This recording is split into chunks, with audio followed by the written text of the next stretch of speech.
What we do is we have this list of values in our head. And one of the things I've come to realize is that the judgments we make about ourselves and our behavior and other people is based on this really quick calculus, which is I take a look at your behavior and I access this list of values in my head without even being consciously aware of it, and I say, is that behavior live up to these values or does it not?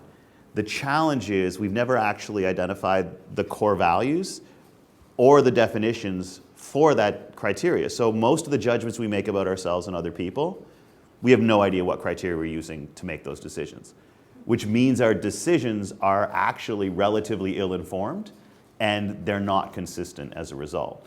And so what I try to do is to get people thinking about these words we use all the time, particularly the fact that we use these words to evaluate ourselves and to judge other people swiftly and often harshly. And so I try to get people thinking about that. And with my students, when they said, oh, we want to have impact every day, the annoying thing I do is, well, okay, impact is a commitment to what? And they said it's a commitment to creating moments that cause people to feel better off for having interacted with you. And I said, that's awesome. And then we sent them out into the world to do it, and they do it, but they never thought about it all day. Like at the end of the day, they'd have to come to my office and tell me, and you'd watch them pause and think about it. And what was clearly happening is they were using this value to evaluate behavior that had already happened. And we wanted to use the value to drive behavior, to impact decision-making in the moment. And so ultimately, I actually went to the psych to looked at some psychological effects and said, okay, consciously wanting to do something isn't enough. Are there subconscious motivators that do it? And we discovered a couple. I don't want to dive too deeply into it, but basically what it boiled down to is that questions are an incredibly powerful driver of human behavior.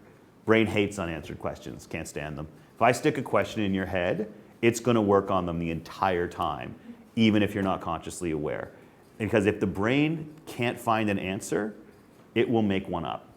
And it will keep working on it. And the example that I like to use is at some point, everybody in here was having a conversation where they were trying to remember the name of a movie or an actor or an actress. And then you promise yourself, I'm not going to Google it. I'm going to remember this. And then you go home and you forget it. And then sometime in the next 48 hours in the shower, in the car, it pops into your head. It's called the Zeigarnik effect. Like your brain, things that are on your to-do list you haven't completed take up a more prominent spot in your consciousness than things that you have. It's called the Zeigarnik effect. And the question behavior effect says, I ask you a question in the morning, your brain's going to work on it all day. So if I ask you questions about behavior in the morning, you're way more likely to engage in that behavior later on. So if I asked you about generosity over breakfast, you will do something generous that day. And so we flipped this into a process that said identify the value, define what it means, and then tie a question to it.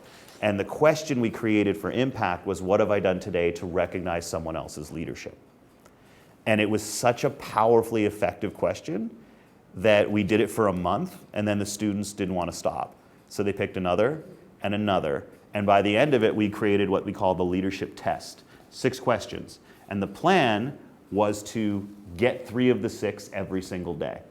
And the whole mentality of the day one philosophy, which I can dive a little bit more into, is this. Imagine if every night before you go to bed, you have to prove you deserve another day on the planet.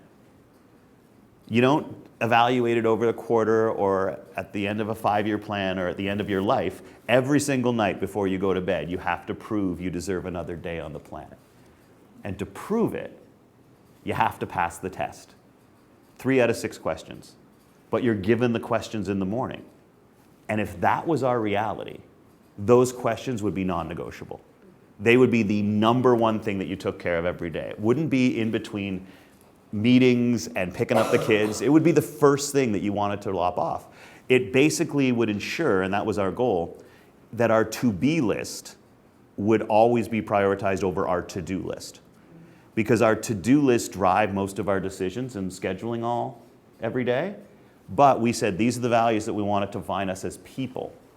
And that list should be more important, but it's not. So if we basically create psychic discomfort until we answer the questions tied to who we want to be, we're made more likely to do it. And my argument is, to wrap it all up in this is a big long answer, is that when you do that, it's leadership.